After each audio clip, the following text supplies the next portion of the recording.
అరకు వైఎస్ఆర్ కాంగ్రెస్ పార్టీలోని వర్గాల మధ్య తోపులాట చోటు చేసుకుంది. మాజీ ముఖ్యమంత్రి వైఎస్ఆర్ విగ్రహానికి పూలదండ వేయడానికి వస్తున్న అరకు పార్లమెంటు సభ్యురాలు అరకు వైఎస్ఆర్ కాంగ్రెస్ పార్టీ సమన్వయకర్త గొడ్డేటి మాధవిని వ్యతిరేక వర్గాలు అడ్డుకున్నాయి.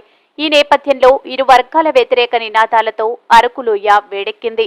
ప్రజా సంకల్ప యాత్రకు 5 సంవత్సరాలు ముగిసిన సందర్భంగా వైఎస్ఆర్ విగ్రహానికి పూలమాలలు వేయడానికి మాధవి రావడంతో ఈ ఘటన చోటు చేసుకుంది.